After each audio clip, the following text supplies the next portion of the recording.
Right ఒక breaking news చూస్తున్నాం.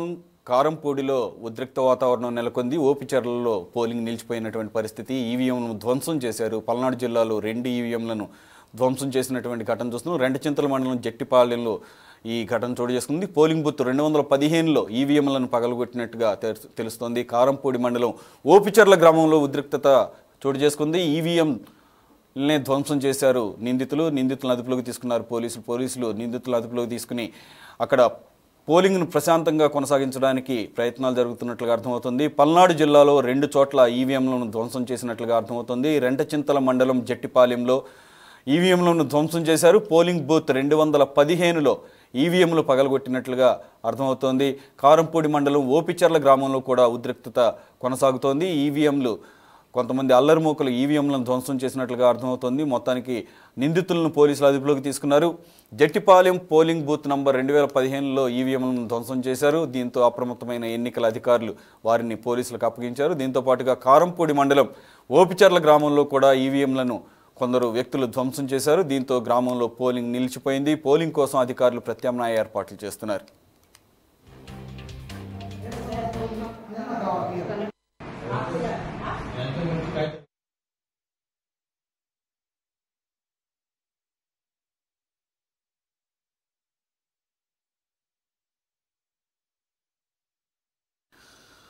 Visual చూస్తున్నాం. పల్నాడు జిల్లాలో పోలింగ్కు ప్రతి చోట కూడా ఏదో ఒక అంతరాయం కలుగుతూనే ఉంది. పల్నాడు జిల్లా రెంటచింతల మండలం జట్టిపాలెంలో టీడీపీ కార్యకర్తలు పోలింగ్ బూత్లోని ఈవీఎంను ధ్వంసం చేయడంతో అక్కడ పోలింగ్ నిలిచిపోయింది. జట్టిపాలెం పోలింగ్ బూత్ నంబర్ 215లో ఈవీఎంను ధ్వంసం చేసినట్లుగా తెలుస్తోంది. దీంతో అప్రమత్తమైన ఎన్నికల అధికారులు వారిని పోలీసులకు అప్పగించారు.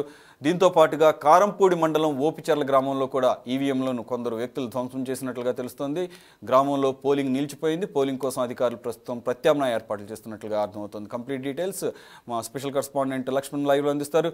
లక్ష్మణ్, మనం ఆల్రెడీ మార్నింగ్ నుంచి చూస్తున్నాం పల్నాడులో ఏదో ఒక చోట ఉద్రిక్త పరిస్థితులు అయితే కొనసాగుతున్నాయి. ఇప్పుడైతే ఏకంగా 2 చోట్ల ఈవీఎంలను ధ్వంసం చేసి ఏకంగా పోలింగ్ని ఆటంకం కలిగించినట్లుగా అర్థమవుతుంది. మరి అధికారులు ఏమైనా ప్రత్యామ్నాయ ఏర్పాట్లు చేశారో, అలాగే ఎవరైతే ఈవీఎంలను ధ్వంసం చేశారో వాళ్ళని అదుపులోకి తీసుకున్నటువంటి పరిస్థితి ఉందా లేదా?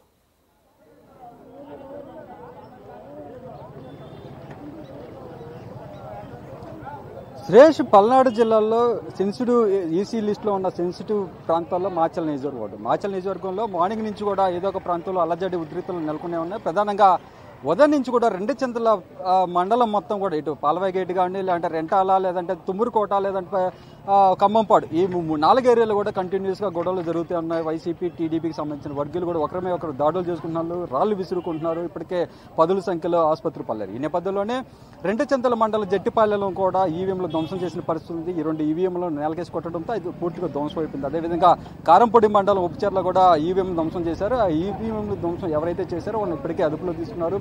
ఈసీ ఆదేశాలతో వారిపై కేసులు కూడా నమోదు చేసే పరిస్థితి ఉంది. ప్రధానంగా చూసుకుంటే ఇటు వైసీపీ కానీ ఇటు టీడీపీ కానీ ఒకరిపై ఒకరు దాడులు చేసుకున్నారు. పోలింగ్ ఆపడానికి ట్రై చేస్తున్నారు. అనుకూలంగా జరిగే పోలింగ్ని కంటిన్యూ చేపిస్తున్నారు. అయితే మొత్తం మీద చూసుకోవచ్చు, మన మాచర్ల నియోజకవర్గంలో కూడా ఉదయం నుంచి కూడా పెద్ద ఎత్తున అలజడులు సృష్టిస్తున్నారు.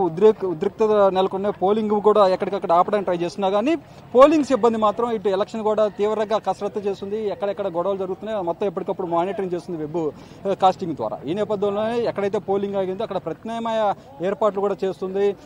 ఎలాంటి పోలింగ్ ఆటంకం లేకుండా రేపు పొద్దున మళ్ళీ రీపోల్ కూడా జరగకుండా అవకాశం ఉండే విధంగా ఎలక్షన్ కమిషన్ ఎప్పటికప్పుడు ఏర్పాట్లు చేస్తూ ఉంది. పోలీసు సిబ్బంది కూడా ఎప్పటికప్పుడు ఇన్స్ట్రక్షన్స్ ఇస్తూ ఉంది. అదేవిధంగా ఈసీ కూడా పోలీసు సిబ్బంది ఇప్పుడు పల్నాడు ఎస్పీ కానీ ఐజీ కూడా గ్రౌండ్లో తిరుగుతున్నారు. గ్రౌండ్లో ఎవరికైతే ఎక్కడెక్కడైతే ప్రాబ్లం ఉందో ఆ ప్రాబ్లం అన్ని కూడా రెక్టిఫై చేసేందుకు ఈవీఎంల మీద ధ్వంసం చేసే అవకాశం ఉన్న అక్కడ భారీ బందోబస్తు ఏర్పాటు చేసిన పరిస్థితి ఉంది. సురేష్, లేకపోతే మనం చూసాము మార్నింగ్ తెనాలిలో కూడా అక్కడ ఉన్నటువంటి సిట్టింగ్ ఎమ్మెల్యే ఏకంగా అక్కడ ఎవరైతే ఓట్ కాస్ట్ చేయడానికి వచ్చినటువంటి సుధాకర్ అనే వ్యక్తిని మీరు ఆ విధంగా మీ అనుచరులతో డైరెక్ట్గా క్యూలో నిలబడకుండా మీరు ఓటు హక్కును ఏ విధంగా వినియోగించుకుంటారని క్వశ్చన్ చేసినందుకు అతని చెంప పగలగొట్టడం, అంతే స్పాంటేనియస్గా అతను కూడా ఎమ్మెల్యే చెంప వాయుగొట్టడంతో అక్కడ అనుచరులందరూ కూడా అతని మీద మూకుమ్మడి దాడి చేసినటువంటి ఘటనలో పోలీసులు ఏకపక్షంగా అతన్ని వైద్యం కోసం పంపించకుండా పోలీస్ స్టేషన్కి తరలించి అతన్ని నిర్బంధించినటువంటి పరిస్థితుల్లో ఈసీ చాలా కఠినంగా వ్యవహరించింది. ఈ శివకుమార్ అన్న ఎవరైతే ఈ ఎమ్మెల్యే అభ్యర్థిగా ఉన్నటువంటి అతన్ని గృహ నిర్బంధంలో గోడౌన్లో ఉంచాలి, పోలింగ్ కంప్లీట్ అయ్యే వరకు అని చెప్పేసి ఆదేశించినట్లుగా అర్థమవుతుంది. ఈ ఓవరాల్గా ఈ ఘటనని ఎలా చూడాలి లక్ష్మణ్?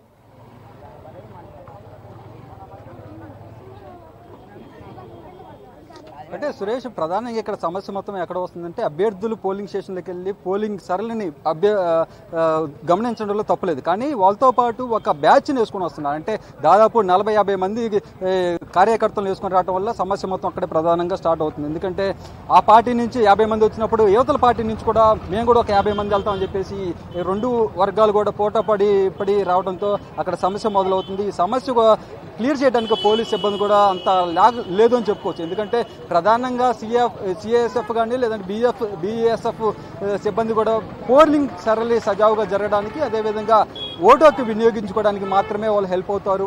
పబ్లిక్లో అదే రోడ్డు మీద జరిగే గొడవలకి వాళ్ళు పెద్ద ఇన్వాల్వ్ అవ్వకపోవచ్చు. ఎందుకంటే లోకల్ పోలీసు ఉంటారు, వాళ్ళ స్క్వాడ్ వస్తూ ఉంటుంది. ఏదైనా గొడవలు జరిగినప్పుడు ఆ గొడవలను పరిష్కరించడానికే వస్తుంది. కానీ సిఐఎస్ఎఫ్ ప్రత్యేక బలగాలు మొత్తం ఓటింగ్ సరళిని మాత్రమే చూడటానికి వస్తుంది. ఈ నేపథ్యంలోనే ఇరు వర్గాలు కూడా అక్కడ ఇద్దరు కలవడంతో గొడవలు స్టార్ట్ అవుతున్నాయి. ఆ గొడవల నుంచే ఉద్రిక్తులు స్టార్ట్ అవుతున్నాయి. ఉద్రిక్తులు కాస్త ఘర్షణకు దారితీస్తున్నాయి. ఈ నేపథ్యంలో ఈరోజు తెనాలి ఎమ్మెల్యే ఓటర్పై చేయి చేసుకోవడంతో తిరిగి అతను కూడా కొట్టడం జరిగింది ఎమ్మెల్యేని. ఇద్దరు దీనిపైన సీరియస్ యాక్షన్ తీసుకుందని చెప్పుకోవచ్చు. ఎందుకంటే ఒక ఓటర్ని ఎమ్మెల్యే అభ్యర్థి కొట్టడం, అదేవిధంగా తిరిగి మళ్ళీ కొట్టడంతో అక్కడ ఉద్రిక్తత చేసుకుంది. ఎమ్మెల్యేతో పాటు వచ్చిన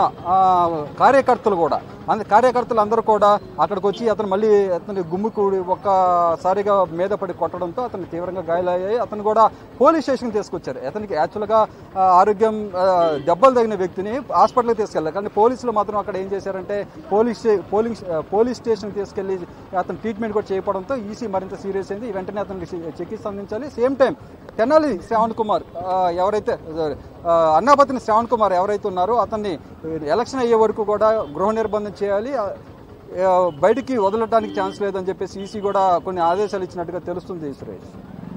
ఇకపోతే ఇప్పుడు పల్నాడు జిల్లాలో ఎక్కడైతే ఈవీఎంలు ధ్వంసం చేశారో అక్కడ పోలింగ్ సరళి ఏ విధంగా ఉండే అవకాశం ఉంది? ఆల్రెడీ పోలింగ్ని మళ్ళీ పునరుద్ధరించారా, లేదంటే కనుక ఎంతసేపు ఈ టోటల్ పోలింగ్కి డిస్టర్బెన్స్ ఏర్పడింది, అంతరాయం కలిగింది? మరి దీన్ని కంపెన్సేట్ చేయడానికి ఎలక్షన్ కమిషన్ అధికారులు ఏమైనా ప్రత్యామ్నాయ ఏర్పాట్లు చేసే అవకాశం ఎంతవరకు ఉంది లక్ష్మణ్?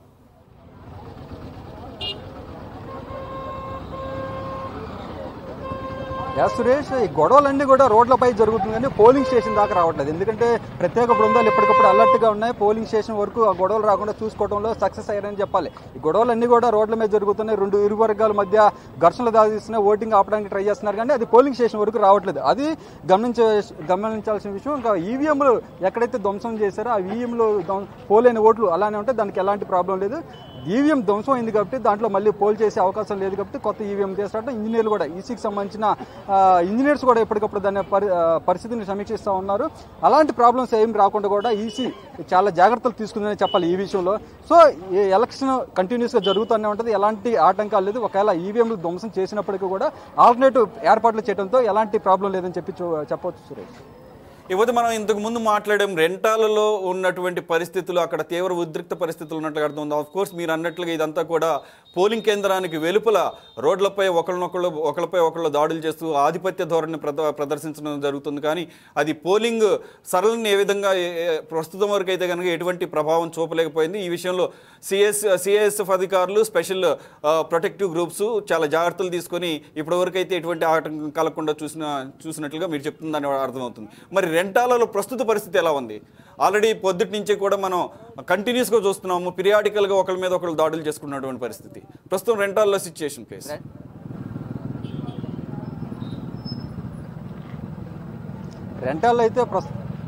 రెంటాల్లో అయితే ఇప్పుడు ప్రస్తుతానికి ఇప్పటికీ ఉద్రిక్తగానే ఉంది. కాకపోతే భారీగా పోలీసు సిబ్బంది అక్కడ చేరుకుంటున్నారు, ప్రత్యేక బలగాలు దిగుతూ ఉన్నాయి.